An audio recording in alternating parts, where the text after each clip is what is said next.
Hi, you're watching Firstpost. We're down to the last week of the FIFA World Cup, so of course, this is going to be centered around that. What a day it's been. Let's get you started right away.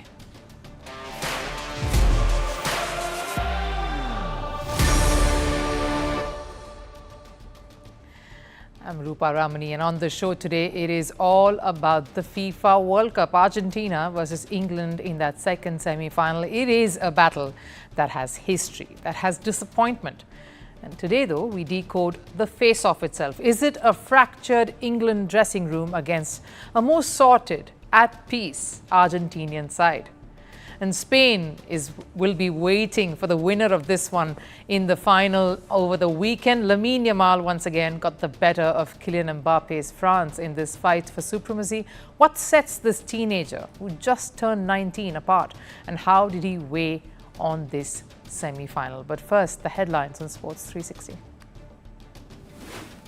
Starting with cricket, after the setback in the T20 format, India have bounced back in the ODIs. They beat England by 6 wickets in the first game. Batting first, England were reduced to 80 for 5 in the first 17 overs, thanks to Akshar Patel's sharp performance. Joe Root's 76 then took England's total to a respectable 258. Akshar then partnered up with Washington Sundar to get them over the line while chasing, but not before Shubman Gill's clinical 80 gave them that solid start at the top. Reports claim former New Zealand captain Stephen Fleming is among a 9-man shortlist to replace Brendan McCullum as England Test head coach. The 53-year-old has never coached an international side. His remarkable IPL record with the Chennai Super Kings includes 6 title wins. He recently parted ways with the franchise after nearly 2 decades. Security has been beefed up for the England-Argentina World Cup semi-final in Atlanta. The Atlanta Police Department has announced enhanced measures after a fresh assessment of potential risks. And for the first time at this World Cup, England and Argentina fans will be guided into the stadium through separate entrances in a bid to avoid any flashpoints before kickoff. A complaint against FIFA boss Gianni Infantino has been submitted to the International Olympic Council. It is around how he has allegedly breached rules on political neutrality in his dealings with President Donald Trump. It occurred ahead of USA's round of 16 match against Belgium. FIFA, upon Trump's request, overturned the red card that was handed to USA's star striker Folarin Balogun. And in badminton, PV Sindhu has made it to the round of 16 in the Japan Open. She beat Wong Ling Ching in straight games. Unfortunately, India's top doubles pair of Sathwik Sairaj Rankireddy and Chirag Shetty retired from their Japan Open starter due to Sathwik's shoulder injury.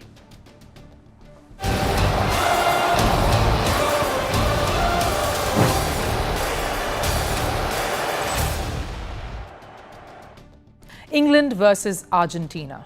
2 former world champions, 2 footballing superpowers, 2 nations where the sport is religion. So naturally, when these two meet at the 2026 World Cup semi-finals, the expectations from that face-off are going to be sky high. Especially when Messi is all set to go up against England for the first time at World Cups. But here's the interesting part. While both teams are carrying the weight of an entire nation, the mood inside their dressing rooms couldn't be more different. Argentina seemed to be embracing the spotlight. England, though, on the other hand, are beginning to show signs of tension, signs of frustration, and perhaps some cracks. So will the dressing room culture decide who gets to be in that World Cup final? The 2026 FIFA World Cup has delivered everything: close matches, political controversies, underdog fairy tales, football of the highest quality. And yet, when the dust settled, the Final Four featured exactly who the FIFA rankings pointed to. For the first time in World Cup history, the world's top 4 ranked teams reached the semi-finals. So on paper, they're all elite. But elite teams aren't built the same way. Take England and Argentina, for example. Both are chasing history. Both possess world-class players. Both carry enormous expectations and a burden coming from their countries. Yet, their journeys have been completely different. Let's begin with England. Perhaps the biggest surprise of their campaign hasn't happened on the pitch. It's happened in the stands. For the first time in years, one famous chant has almost disappeared. That of "It's coming home." Wonderwalls replaced it instead. For decades, that slogan, the first one, symbolized English belief. Eventually, it became a punchline. Every tournament ended with the same heartbreak, and every failure made those words sound more ironic.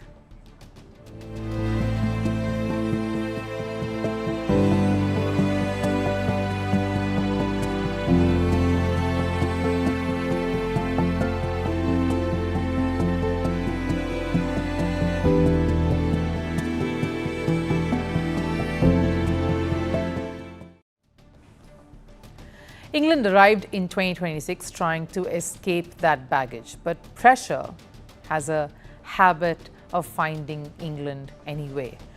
England edged Norway out 2-1 in the quarterfinal. The result kept the dream alive. Performance? Not so much. Thomas Tuchel wasn't interested in celebrating survival, and he publicly criticized his own players. We made life difficult for us in the way we played and how we played. Sloppy, a lot of technical mistakes, not fast enough, not repetitive enough. No sugarcoating, no protecting egos, just brutal honesty. Normally, that would have been the end of the story. Instead, one of England's stars made sure it wasn't. Jude Bellingham. The man who dragged England into that semi-finals was asked about Tuchel's criticism, and his answer immediately grabbed headlines. Yeah, well, whatever. It's difficult out there. It's a tough shift. All the players have put in a tough shift. My thoughts and appreciation goes to the players out there who put in a great shift. And that comment was just about enough to spark another familiar debate. Is everything fine inside that England dressing room? Harry Kane later defended both Bellingham and Tuchel. He tried to diffuse the tension, but by then the conversation had already moved. Because this wasn't really about one interview. It was about something England have battled for decades now. Egos, superstar culture, individual identities becoming bigger than the collective. It's a story England knows only all too well. Think back to the golden generation. Rio Ferdinand, John Terry, Ashley Cole, Frank Lampard, Steven Gerrard, Paul Scholes, Wayne Rooney. Few national teams in history look stronger than that lineup. These were footballers dominating England. The Champions League, the Premier League, every weekend they conquered club football. Yet when they wore the same England shirt, the chemistry somehow disappeared. Quarterfinal exits became routine. And years later, Steven Gerrard admitted exactly why. Why didn't we connect when we were 20, 21, 22, 23? Was it ego? Was it rivalry? It was down to the culture within England. We weren't friendly or connected. We weren't a team. We never at any stage became a real, good, strong team. That quote still echoes today because football doesn't reward the biggest collection of stars. It rewards the strongest collective. You can have 11 superstars, but if they're pulling in 11 different directions, you'll never win the biggest prize. Which brings us to Argentina, because if England are still searching for chemistry, fending off news of discord, Argentina seem to have mastered it all and living in the purplest of times. The World Cup hasn't exactly been comfortable for the defending champions. Cape Verde pushed them all the way. Egypt refused to back down. The route to the semi-final wasn't easy. Yet, somehow, Argentina always found another gear. That's what champions do. But more importantly, that's what teams that are in sync do. We knew that we were going to suffer, and this is part of our blood. This is part of our DNA, and this brings peace of mind. We use the criticism and the comments people make as motivation. We turn it into fuel to make the players perform even better. Notice the difference. England are discussing the off-field noise, Argentina are discussing purpose. One reacts to pressure, the other feeds off it. And that's not all. Argentina have spent weeks dealing with accusations, claims of favourable refereeing decisions, bias, debates, conspiracy theories swirling. Enough distractions, basically, to derail most teams. Yet Scaloni refused to entertain any of it. You shouldn't give the allegations any importance. These days, anyone can post something that might be completely unfounded, and it grows into something huge. We don't echo that. And perhaps the biggest reason behind Argentina's unity is standing in the middle of that dressing room. And he goes by the name of Lionel Messi. Not simply because he's their greatest player, but because everyone around him has willingly accepted their roles around him. No one is bigger than the badge, except perhaps the greatest footballer of his generation, someone Argentina will go to war for. The only untouchable one is Leo. The rest of us contribute by doing whatever is asked of us. When he becomes your captain, you'd go to war for him if he asked you to. That's not blind hero worship there. That's trust and a squad completely aligned to one objective. Every player understands his job. Every player is willing to sacrifice. And it doesn't only come from the players here, it comes from Scaloni too. He says he doesn't need to say or do anything, that Leo will take charge. And that's usually what separates champions from the contenders, because Argentina now know exactly who they are. England sometimes still seem to be figuring that one out. So this is not about Messi or Bellingham or Kane. It's a battle between two footballing cultures. One that's built around collective belief, the other that is still trying to balance enormous individual talent with a sense of unity. Joe Cole says England will put Lionel Messi to bed. That sort of confidence needs to translate on the pitch tonight. While history tells us England have often possessed enough quality to win major tournaments, that same history tells us quality alone is never enough, has never been. Look at what happened when these two teams faced each other in the 1986 World Cup. Maradona's hand of God struck a knife through English hearts. Then, of course, came the heartbreak of 1998, a round of 16 that saw England reduced to 10-man affair after a Beckham red card.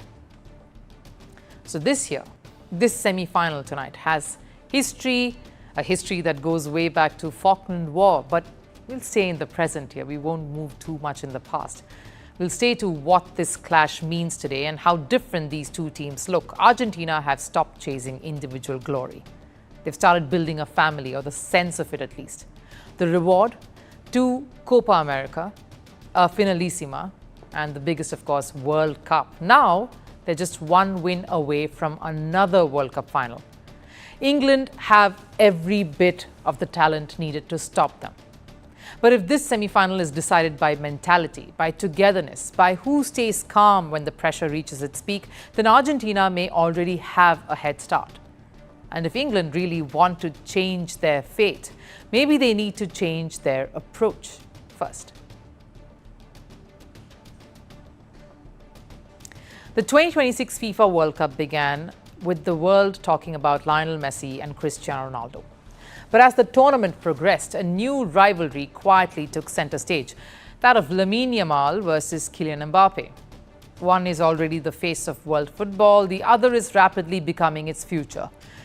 And when Spain met France in that first semi-final, the script looked obvious. Mbappe would lead France back to yet another World Cup final and erase the pain of losing the 2022 edition. Instead, one teenager and his nation once again stood in Mbappe's way.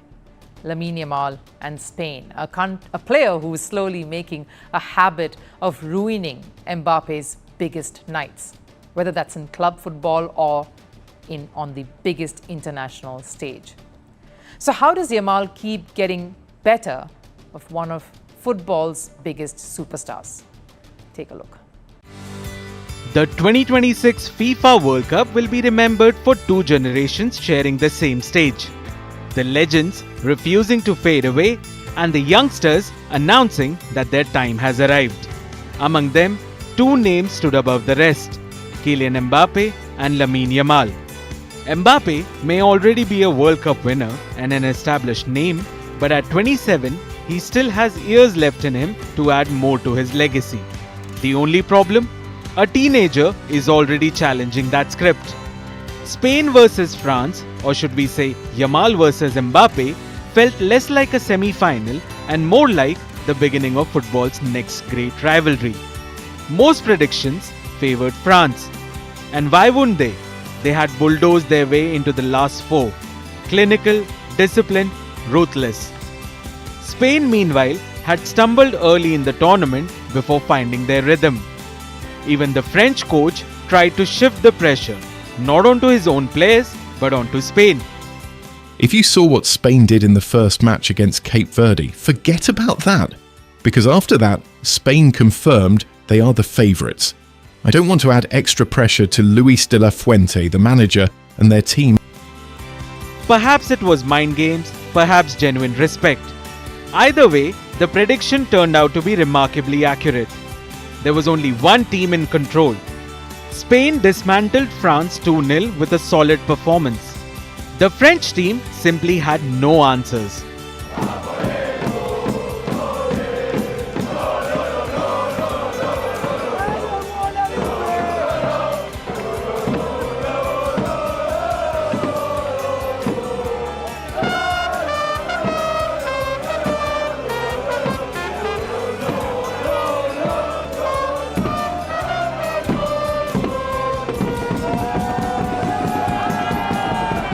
The biggest difference wasn't talent.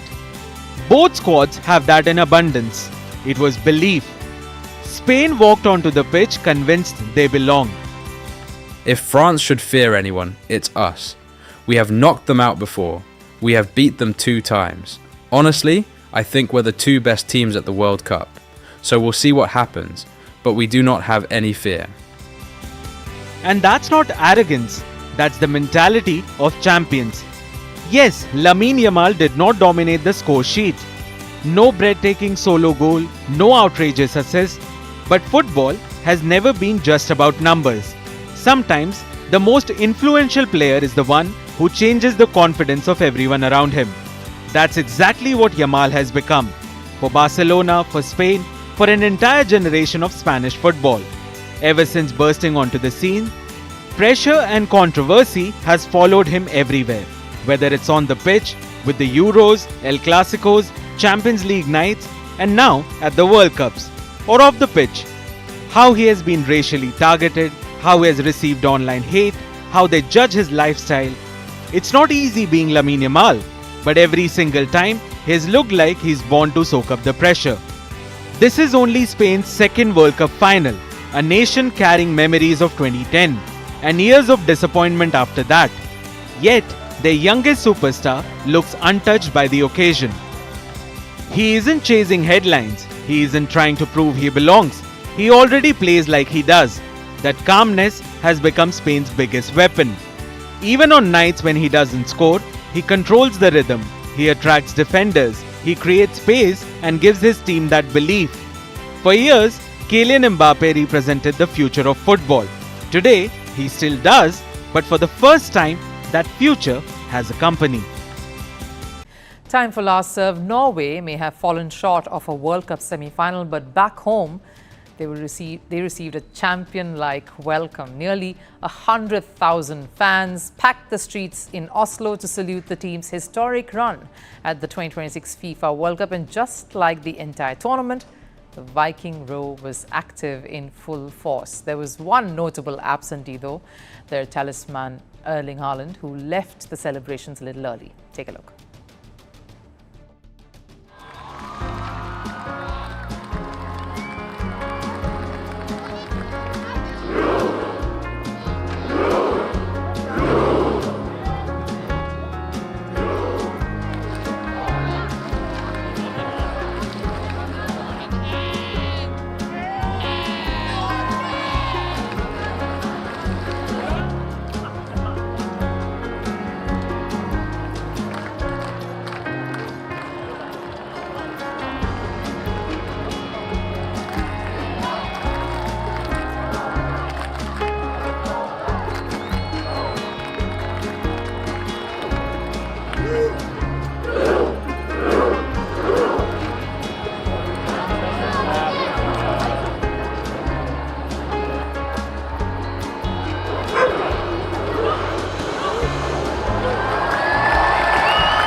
Right, that wraps it up here on Firstpost. Of course, there's another semi-final and another finalist waiting to take center stage. So we will be here, of course, bringing you a ringside view of how that pans out. But for now, take care. Bye-bye.